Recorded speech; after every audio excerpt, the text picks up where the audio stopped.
Whitaker was a hushed whisper of a town, cradled in the gnarled arms of ancient timber. The dense forests that hemmed it in seemed to absorb sound and light, casting long shadows even at midday. Life here moved with the languor of a slow river, swirling around weathered homes and overgrown pathways like mist. From where I stood on the porch of my cabin, miles from the nearest soul, the isolation was as tangible as the chill that crept through the underbrush, seeping into bone. Jack Thompson, they'd call me, if they called me anything at all anymore. A middle-aged hermit, a specter amongst trees. My fingers traced the grain of the wooden railing, worn smooth by years of solitude. Each line in the wood was like those etched onto my face, a map of silent seasons. I turned my gaze to the forest's edge, a tangle of black against the waning light. My eyes, sharp and blue as fractured ice, scanned the tree line habitually. It was a ritual, this watchful scrutiny. The woods held secrets, whispers of old fears. The mirror inside revealed the truth of me, a lean figure, angular with a wiriness born of hard living. I ran a hand through hair, the color of dried leaves, light brown with threads of gray that hadn't been there when things were different. The solitude had sculpted me, stripping away excess until only sinew and resolve remained. I could feel the weight of the oncoming season, the dread it carried. The forest seemed to press in closer, a silent menace that whispered of what lay hidden within its depths. Those stories, they lingered in my mind like the last leaves clinging stubbornly to bare branches. Damn foolishness, I scoffed, trying to shake off the unease. My hands clenched and unclenched reflexively. It wasn't the cold that made me shiver. It was the memories, the losses. Every disappearance, every unanswered question left scars that the town wore like a shroud. We were bound together, Whitaker and I, in our shared tragedies. The locals talked of wolves, cougars, but their words felt hollow, like they were trying to convince themselves more than anyone else. As the sun dipped below the horizon, I retreated into the cabin, my sanctuary and my prison. The door creaked shut with a finality that echoed in the empty room.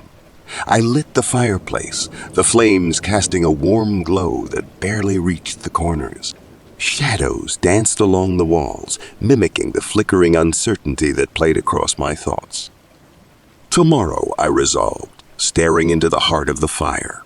Tomorrow, I start fresh. It was a promise, a challenge, but deep down, I knew that tomorrow would bring the same silence, the same watchfulness, and the forest would remain patient and inscrutable, guarding its secrets with a steadfastness that mirrored my own. The years have a peculiar way of stripping the color from memories, leaving them in stark shades of black and white. Mine, however, cling to their hues with stubborn tenacity, as vivid now as they were some 30-odd years ago. I was a teenager then, just on the cusp of understanding that the world could be a far more treacherous place than the pages of any Gothic novel had ever dared to suggest. "Jack," my mother's soothing voice would often chime through the quietude of our home. "Dinner is ready." My mother, Karen, was the kind of woman whose presence felt like a warm blanket on a cold night. Her hair, chestnut brown with whispers of silver, always smelled faintly of lavender, the result of the soap she used religiously. In her green eyes, there swam a perpetual concern for me, her only child, especially after the whispers about the disappearances began to circulate amongst the townsfolk. "Coming, Mom," I'd call back, closing the heavy tome I'd been thumbing through. It was usually something macabre, information about creatures and legends no sane person would entertain as reality.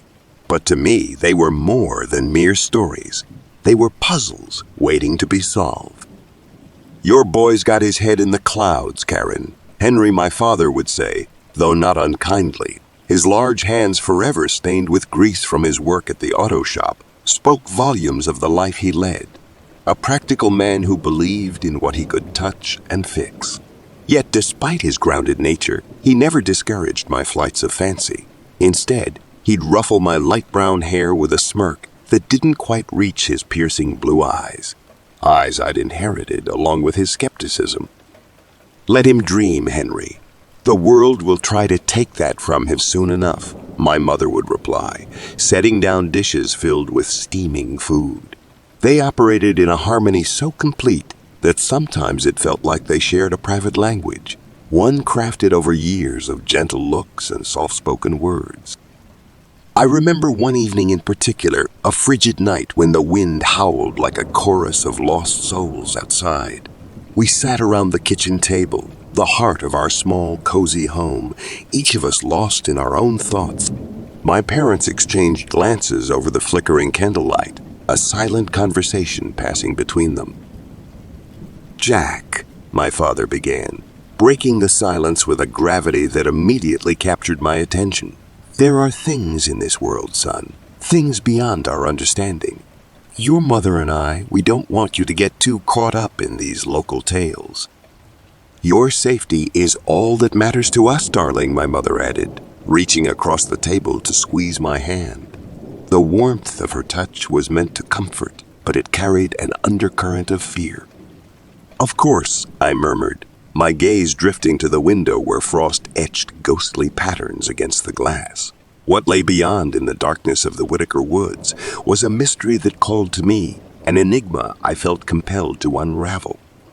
"Promise us, Jack," my father insisted, his voice a low rumble of concern. "Promise," I echoed hollowly, though even then I knew it was a promise I couldn't keep. Not when the forest's whispers became too insistent to ignore.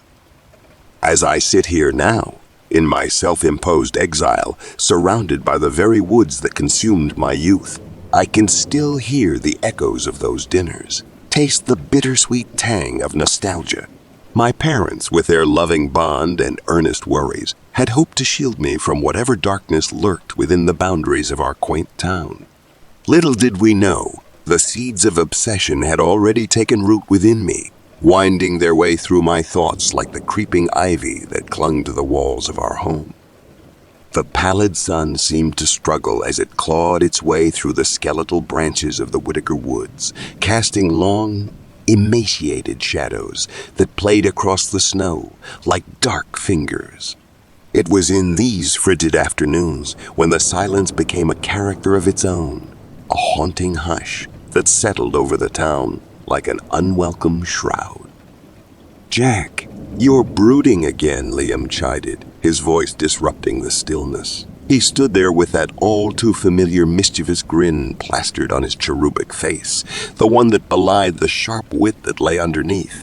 His black curls were matted from the woolen cap he had jammed onto his head against the cold, hands stuffed into the pockets of his jacket as if seeking refuge from icy whispers.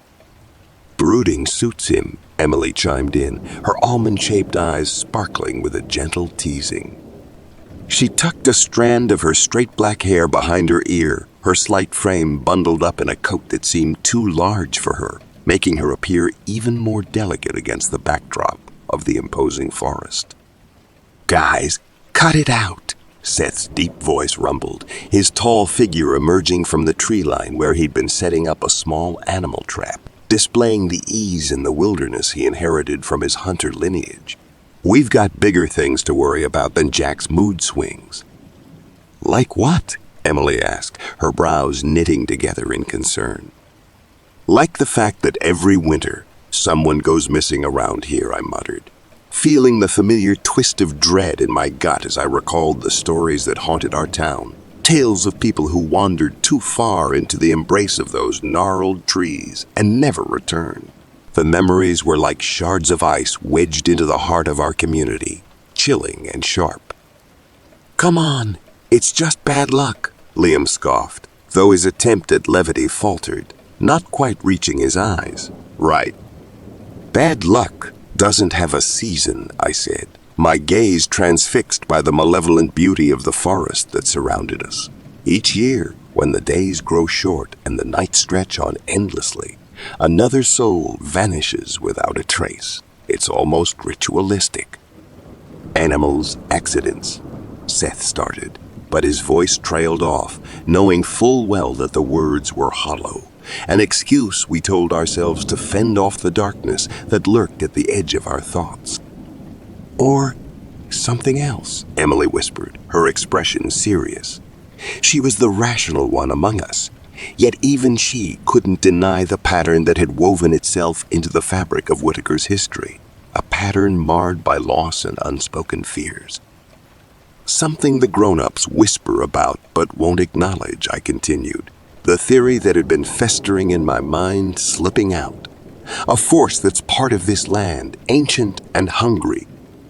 Jack, don't start with your Wendigo crap again, Seth snapped, his patience fraying. He didn't like it when the natural order he understood so well was challenged by superstitions and campfire stories. Maybe Jack's right, Liam interjected, his voice softer now, contemplative. There's a reason those legends exist, you know. They're born from truth, from something unexplainable and terrifying. Whether it's truth or just fear, the result is the same, I said, feeling the weight of our shared unease. It casts a shadow over everything. No one ventures too far into the woods come winter. No one lingers outside after dark. It's like we're all holding our breath, waiting for spring to release us from its grip. Spring can't come soon enough, Emily sighed, a sentiment that hung in the frigid air between us, as fragile and fleeting as our own breaths. It crystallized before disappearing into the abyss of the ever-watching forest. As we stood there, a united front against the unknown, I couldn't help but feel the futility of our existence in the grand scheme of the enigmatic forces that surrounded us. We were but temporary players on a stage much older and vaster than any of us could comprehend, and the thought sent a shiver down my spine that had nothing to do with the cold. The Whitaker woods were an unfathomable and dense labyrinth, a tangle of ancient trees that clawed at the sky with gnarled fingers. The small town, encircled by this arboreal prison, was a mere whisper against the vastness that engulfed it.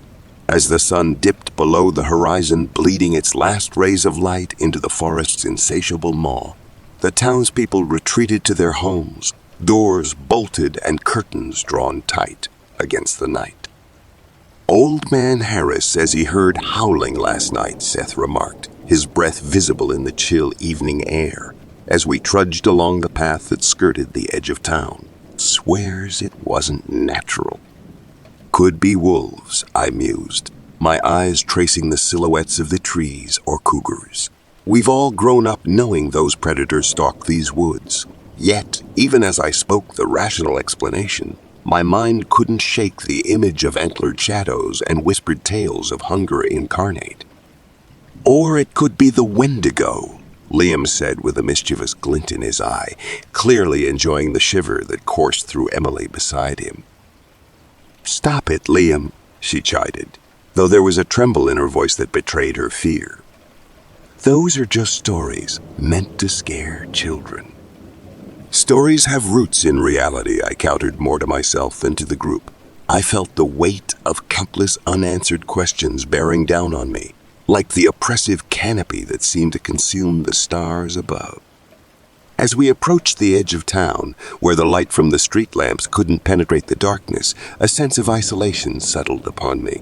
It was as if Whitaker existed in a bubble, cut off from the rest of the world by leagues of untamed nature, and every step we took towards the woods felt like a trespass into a domain that was never meant for us. Jack, you're not seriously buying into that Wendigo crap, are you? Mike asked, his tone laced with skepticism, yet unable to hide the unease beneath. He had always played the role of protector, especially since Julie came into our lives, but there was something about the forest silence that could unsettle even the bravest soul. Of course he is, Seth replied, throwing an arm around my shoulder. Our Jack's always had a head full of monsters. Monsters or not, I said, shrugging off his arm and pausing to look back at the receding lights of Whitaker. The disappearances are real. Something out there has a taste for tragedy, whether it's beast or something else. Enough, Emily interjected, her words sharp as icicles.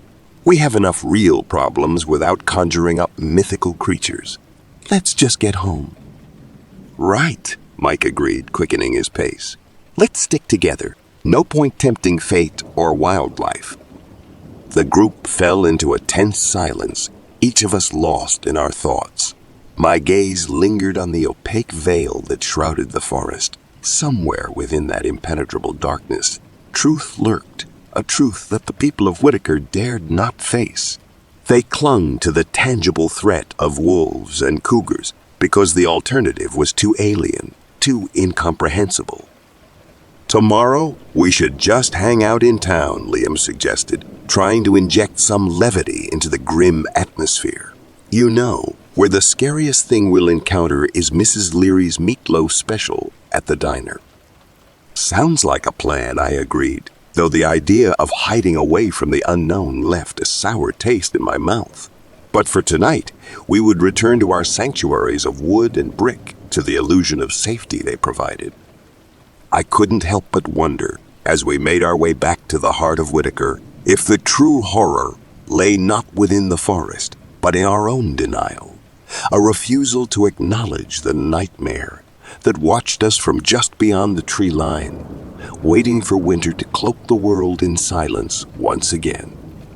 The world had donned its most desolate garb, a spectacle of cold, unyielding beauty. White had conquered Whitaker, Minnesota, with an iron fist of frost. Underneath the leaden sky, the forest stood silent, trees armored in ice like ancient warriors awaiting battle. Snow blanketed the land, softening the contours of the wilderness into a deceptive calm that belied the treacherous terrain beneath. The morning air bore the crisp tang of winter's breath. It was just a couple days into the hunting trip with Seth and our fathers. The sun had just begun to peek over the horizon, its feeble light barely touching the frost that clung stubbornly to the ground. "Look at that," James Walker muttered, his breath a cloud of vapor in the chill air, nature's own cathedral. His voice was rough-hewn, echoing the ruggedness of his appearance. With a graying beard that bristled against the wind and eyes that had weathered countless seasons, he was an embodiment of the wilds that stretched out before us. "Sure is something," I answered, my boots crunching on the snow as we trudged toward our favorite hunting spot. The silence of the woods was profound, as if every creature had fled from some unseen terror. The stillness clawed at my nerves, making my skin prickle beneath layers of thermal gear. I watched Seth, his short, dark hair peeking from under his cap, his rifle slung over his shoulder. The ease with which he moved through the drifts spoke of his comfort within these woods, a testament to what his father had taught him. We continued in near silence, the hush broken only by the occasional snap of a twig or the whisper of the wind through barren branches. As we made our way into the forest, the bare trees stood sentinel around us, their branches reaching skyward like the skeletal fingers of giants. The crunch of our footsteps was muffled by the thick blanket of snow, the only sound besides our steady breathing and the occasional caw of a raven. "Tracks here," Seth pointed out, bending to inspect the fresh deer prints etched into the snow. "Looks promising." "Could be," James murmured, his gaze sweeping the terrain with practiced ease. I nodded in agreement, but felt a prickling sensation at the back of my neck. The forest seemed too still, too quiet. "Something's off," I muttered under my breath. Was it the lack of animal chatter, or the way the cold seemed to seep into my bones more than usual?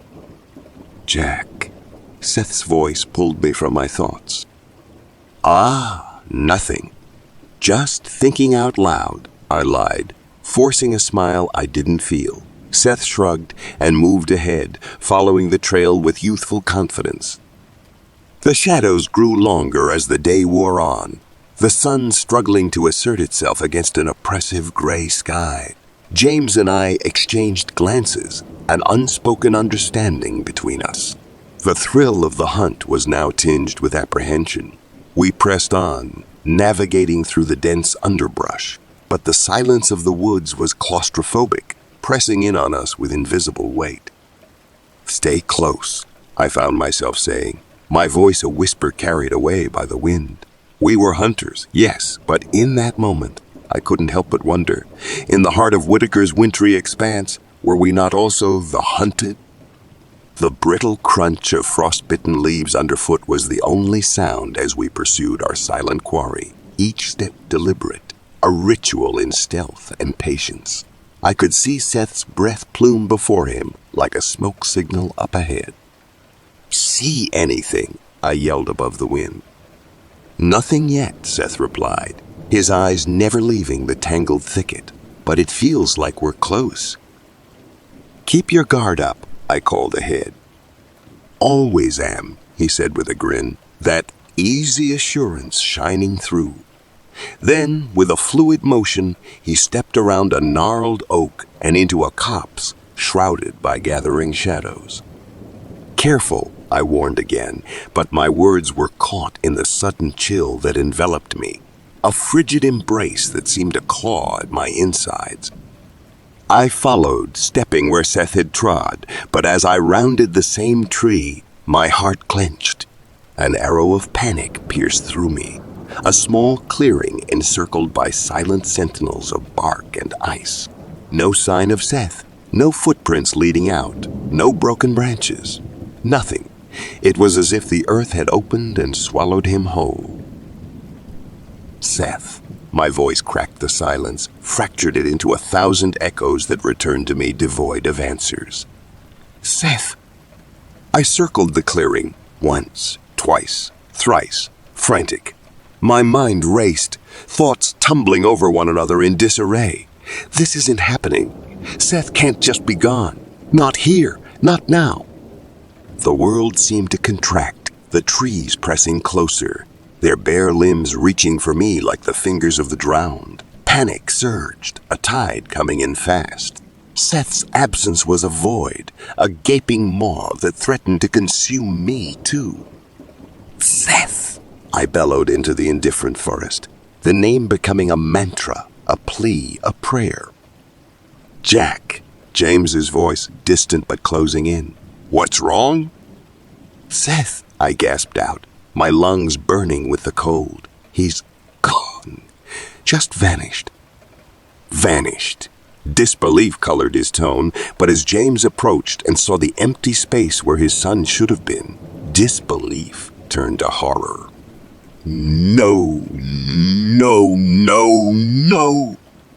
We stood there, two statues carved from despair as the realization set in. Seth Walker, flesh and bone, laughter and warmth had disappeared into the unforgiving embrace of Whitaker's winter woods. And in that moment, amid the biting cold and the encroaching gloom, I felt a terror that went beyond the loss of a friend. It whispered to me of ancient fears, of legends spoken in hushed tones around crackling fires. The Wendigo, spirit of the hungering cold, the endless winter. Had it claimed Seth as its own? My soul recoiled at the thought, but somewhere, in the darkest recesses of my consciousness, the seed of an unbearable truth began to take root. The forest, once a sanctuary of natural beauty and solace, had transformed into a labyrinthine beast with its cold, gnarled fingers clawing at the sky. The stark white blanket that covered Whitaker's woods seemed to mock us with its purity, as if it could cleanse the taint of terror that now seeped into its roots. "Seth." James's voice tore through the silence like a saw ripping through flesh, raw and desperate. His rugged face, usually the epitome of self-reliance, was etched with an agony I had never seen before. "Over here," my dad called out, his tone steady but his eyes betraying a father's fear. "We'll split up. Jack, you take east with some of the others. I'll head west with James." "Right," I nodded, trying to steady my own trembling voice. Volunteers from town, faces familiar yet strangely distorted by the situation, mustered around us, their breaths forming misty clouds in the frigid air. We fanned out beneath the skeletal trees, each step a crunch against the snow's crust, our calls for Seth becoming a chorus of despair. "Stay sharp. Keep your eyes peeled," barked Officer Daniels, who had hastily organized the search party. The urgency in his command was echoed by the crackle of walkie-talkies and the soft sobbing of those who couldn't bear the weight of the unknown. "Anything?" My question was met by silence or a shake of the head. I trudged forward, my thoughts spinning. Every broken branch, every disturbed patch of snow taunted me with possibilities. What had happened in that split second of looking away? My mind circled the thought like a vulture over carrion.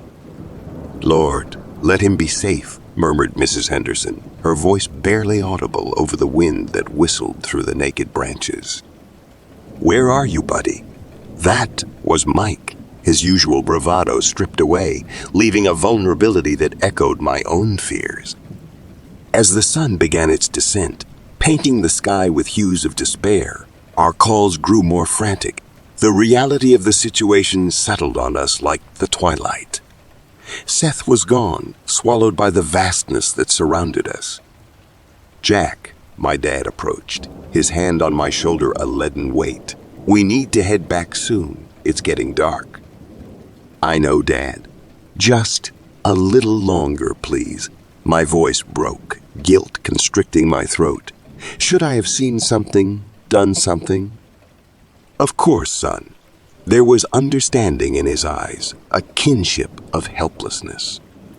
When we returned to town, empty-handed and heavy-hearted, the news of Seth's disappearance spread like a winter chill. Faces peered from behind curtains, doors opened then closed, whispers carried on the bitter winds. Whitaker was a small community. Each child was like their own, and Seth's vanishing ripped through the town's soul. At the local diner where Seth used to spin stories over cups of steaming cocoa, there was only muted conversation and the clinking of silverware against porcelain, each sound a reminder of his absence. "Terrible, just terrible," I heard someone say. "James is beside himself." "Such a good kid," another lamented. "What's happening to our town?" In my room that night, the silence was suffocating. The unease that had been festering within me since Seth's disappearance churned and grew. I lay there, staring at the ceiling as the shadows played tricks on my eyes. What if the Wendigo was more than just a legend? The thought was a splinter in my mind, impossible to remove. But I pushed it away, focusing instead on the image of Seth, alive, laughing, returning to us. "Please," I whispered into the void, "just bring him back." And outside, Whitaker mourned, a community united in grief, bound by a haunting question that echoed through the pines. Where was Seth Walker? The frost had settled on my window pane, casting fragile crystalline patterns that seemed to mock the warmth of my room. The relentless Minnesota winter gnawed at the edges of our little town, a biting reminder of nature's silent power. As I sat there, the glow from my desk lamp cast long shadows across the stacks of books and papers, each page fluttering slightly as if breathing in the chill that seeped through the walls. "Jack, are you still up?" My mother's voice filtered through the door, tinged with concern. "It's late, honey." "Research," I replied, my gaze not leaving the screen where I had pulled up articles on local folklore. For school, it was a half-truth. Schoolwork was the furthest thing from my mind. "Okay, just don't stay up too much longer." Her footsteps receded, and I could imagine her shaking her head, worried about the son who lately seemed more ghost than boy. I couldn't pull myself away. The Wendigo, that insatiable spirit of the North Woods, had become my obsession since Seth vanished. Legends told of it lurking in these very forests, preying upon the lost and the weak. Each article, each whispered tale, each historical account I unearthed drew me deeper into the labyrinth of its mythos. "Jack, this is crazy talk," Liam had said earlier that evening over the phone, his skepticism clear, even through the static. You're letting your imagination run wild because you miss him. We all do. Isn't it a bit coincidental, though? All these disappearances and the Wendigo legend predates them by centuries. My fingers traced the lines of a sketched representation of the creature. Antlers like twisted branches, eyes sunken and hungry. Coincidences happen, man. You're looking for patterns because you want there to be some explanation, something to blame. But sometimes terrible things just happen. Liam's tone softened. We should focus on supporting James and your dad, not chasing after fairy tales. Maybe, I conceded, though the conviction in my voice was absent. After we hung up, I dove back into the lore, my mind spinning webs between the monster of old and the recent tragedy that had befallen Whitaker.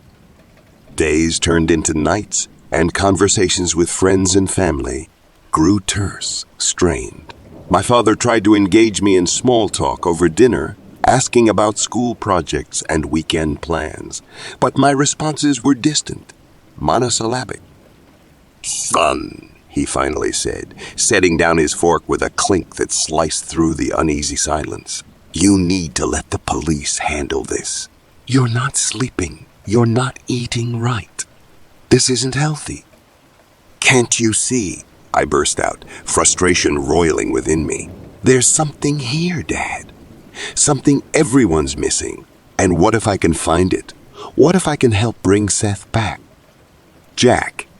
He reached across the table, his hand hovering but not touching mine. The look in his eyes was one of deep pain, a reflection of my own. "I know you want to fix this, but some things are beyond our control. You're tearing yourself apart." Guilt gnawed at me then, sharp as the wind howling outside, a reminder of the vast, indifferent sky above us. What was I hoping to achieve, buried in ancient myths while the real world crumbled around me? "Please just try to get some rest tonight, okay?" His voice was barely above a whisper, carrying the weight of unspoken fears. "Sure, Dad," I said, knowing full well that sleep would elude me, just as answers did. As they left me alone with my thoughts, the pages of notes scattered about my room seemed to whisper, like leaves in the forest, each one beckoning me further into the dark embrace of the Wendigo's legend. My resolve hardened. If there were truth hidden within these stories, I would find it. For Seth, for his father, for Whitaker. And so, as the town slept under a blanket of sorrow and ice, I remained awake, the solitary sentinel standing watch against the encroaching obscurity, determined to drag whatever lurked in the shadows into the light. In the hushed glow of my desk lamp, the ancient lore of the Wendigo cast shadows across the cramped confines of my bedroom. The icy fingers of the Minnesota winter scratched at the window pane, as if seeking entry to witness the forbidden knowledge I was unearthing. I thumbed through pages dense with native script, their edges worn and fragile like autumn leaves destined to crumble. "Jack," Liam's voice crackled over the phone, strained from the effort of reaching out yet again. "You missed the game tonight, buddy. Everyone's worried about you." "Sorry, Liam," I muttered, my eyes not leaving the text before me. "I'm onto something here, something big." "Man, you need a break. This isn't healthy," he said, his concern barely concealing the frustration that underpinned his words. "Can't, not now." A leaden weight settled in my chest, knowing I was pushing him away. But there were truths buried in these legends that beckoned me deeper. "Fine, but call me if you." The line went dead before he could finish. I didn't have the heart to tell him I wouldn't.